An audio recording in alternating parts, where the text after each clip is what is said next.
Évangile de Jésus-Christ selon saint Luc.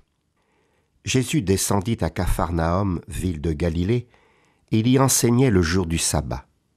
On était frappé par son enseignement parce que sa parole était pleine d'autorité. Or, il y avait dans la synagogue un homme possédé par un esprit démoniaque qui se mit à crier d'une voix forte : « Ah, que nous veux-tu, Jésus de Nazareth ? Es-tu venu pour nous perdre ? Je sais fort bien qui tu es, le Saint de Dieu. » Jésus l'interpella vivement. « Silence, sors de cet homme. » Alors le démon le jeta par terre devant tout le monde et sortit de lui sans lui faire aucun mal. Tous furent effrayés et ils se disaient entre eux : « Quelle est cette parole ? Car il commande avec autorité et puissance aux esprits mauvais et ils sortent. » Et la réputation de Jésus se propagea dans toute la région.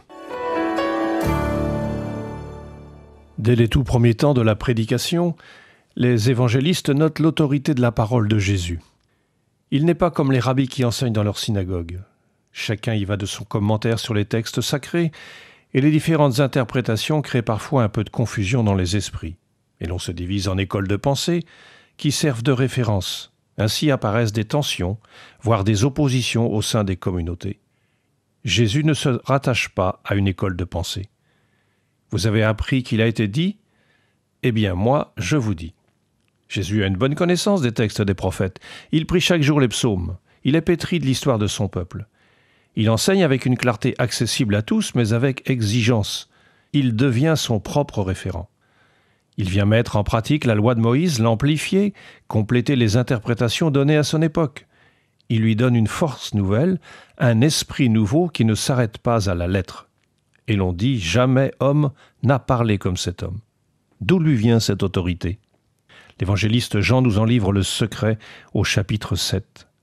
Jésus dit à la foule : « Mon enseignement n'est pas le mien, c'est l'enseignement de celui qui m'a envoyé. » Et au chapitre 6, « Je ne suis pas descendu du ciel pour faire ma volonté, mais pour faire la volonté de celui qui m'a envoyé. » La parole de Jésus revêt l'autorité de la parole même de Dieu.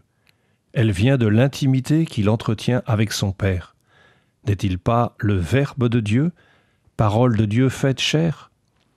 Cette autorité trouve son accomplissement dans la rencontre de cet homme possédé par un esprit démoniaque. Dialogue surprenant. Alors que les Juifs s'interrogent sur l'identité véritable de Jésus, voilà que le démon dévoile sa vraie personnalité. « Tu es le Saint de Dieu. » La puissance de la parole de Jésus stupéfie son auditoire. Sors de cet homme. Elle réalise ce qu'elle dit. Le démon sortit de l'homme sans lui faire aucun mal. Jésus lui a redonné sa dignité d'homme. L'autorité de Jésus n'est pas une autorité qui aliène, qui rend dépendant, qui asservit. Elle est puissance de libération. Elle relève, remet debout, pousse en avant. Jésus vient nous libérer aussi de tout ce qui nous entrave, nous enchaîne. Il ne vient pas nous perdre, il vient nous sauver. De nous-mêmes d'abord. Et je peux me demander quels sont mes propres démons.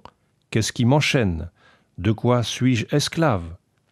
Qu'est-ce qui empêche ma liberté d'enfant de Dieu de s'exprimer totalement ? Je peux aussi reconnaître que j'ai besoin de sa miséricorde et demander le sacrement du pardon. Pourquoi être effrayé en approchant du Seigneur ? N'est-il pas un Dieu lent à la colère et plein d'amour ? Un Dieu dont le cœur déborde de tendresse et de pitié ? En nous approchant de sa lumière, il vient nous révéler notre beauté. L'évangile du jour était commenté par Guy Bréjon, diacre permanent du diocèse de Nantes.